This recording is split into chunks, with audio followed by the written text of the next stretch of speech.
Welcome back to Dramatic Evaluation. In today's video, I'm going to talk about my top 5 80s movies. I was going to do top 10, but I'm going to kind of make this one a little bit shorter today. Also, I'm going to do my best to keep doing videos weekly. Kind of going through some personal things right now, figuring some stuff out. So, I feel like my voice is a little weird right now because of that, so bear with me, and we'll see how the next few weeks go.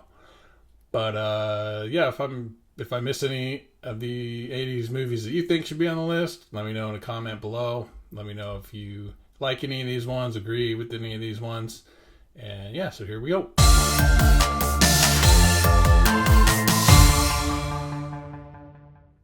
Back to the Future, number 1. Come on. Well, I don't even know. I'm not doing like a countdown, but just these are the I guess I'd never do that, but just top 5 ones that I love. And Back to the Future is straight up there. It's awesome. Back to the Future 1 and technically 2 were in the 80s. The third one was in the 90s. But I'll just say the trilogy, straight up best trilogy of all time. And if you want to argue with that, I'd love to hear what you think, because here's why I know that I'm right. There are no trilogies ever. Star Wars trilogy? Nope, they made a million movies, so now it's not a trilogy anymore. Lord of the Rings doesn't really count because the Hobbit movies that are part of that and show and stuff, like there aren't trilogies. They ruined every trilogy and extrapolated it out into other movies, so it doesn't count. The only trilogy that exists and intact is Back to the Future. Therefore, it's the best. Also, if there are any other ones I'm not thinking of, they're not as good as Back to the Future, straight up. Number 2, Big Trouble in Little China. Awesome movie. Awesome action, adventure, fun movie. Kurt Russell is the man. And I just loved this movie growing up. I watched this movie a billion times. I watched it recently, and while most 80s movies probably don't hold up all that well, although Back to the Future does, this one holds up well enough to where it's a fun action movie. Number 3, Rad. Dude, Rad is so rad. BMX bike movie, kind of a love story a little bit, but it's a guy who wants to compete in this BMX bike race that they're going to have in his town, and he is like super good at doing BMX tricks and stuff. So if you haven't seen that movie, check that one out. It's kind of a lesser known, I feel like, cult movie, but it's so good and so awesome, and you should definitely check that one out. Number 4, Bill and Ted's Excellent Adventure.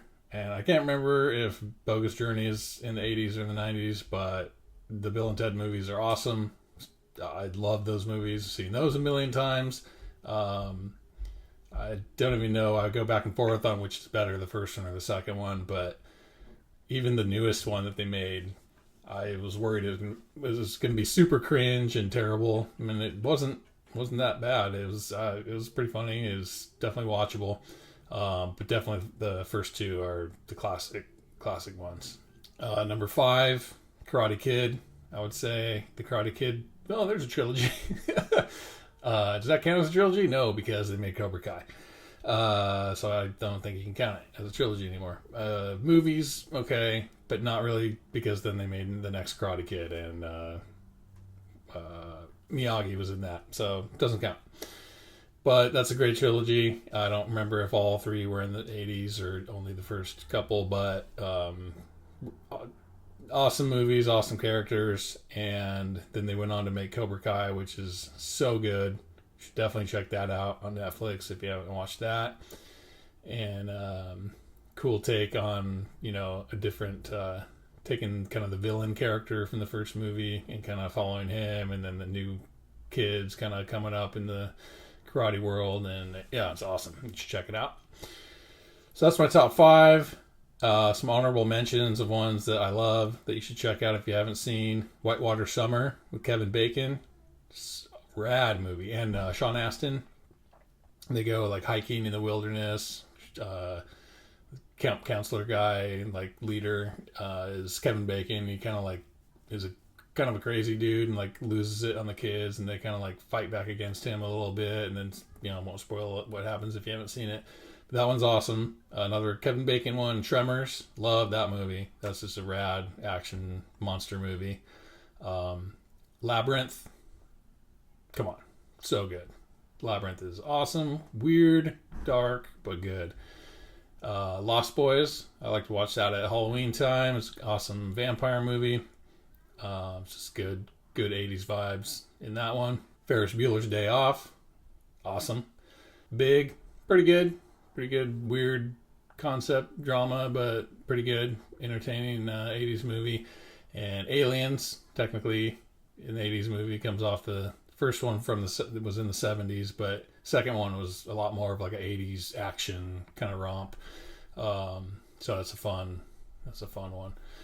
And I loved Alien Romulus, the new one that just came out. It was definitely kind of like harkened back to the kind of vibes of the first one a little bit. And yeah, you should check that out if you haven't seen that. So that's it for my take on 80s movies. I just wanted to do a quick one for this week and talk about those. A lot of big movies, a lot of big 80s movies that are not on my list that I just don't like them. They're just not for me. A lot of the big ones that I'm sure if you look up a list on Google that aren't on here, they're just, not my top. Some of them are decent, but not, come on, can't compete with this top 5 right here. So that's it for my top 5 80s movies. Thanks for watching. Please like and subscribe. Please comment. Let me know what you thought about this list, what you think about other movies that I should have considered on my list. And stay tuned. Until next time.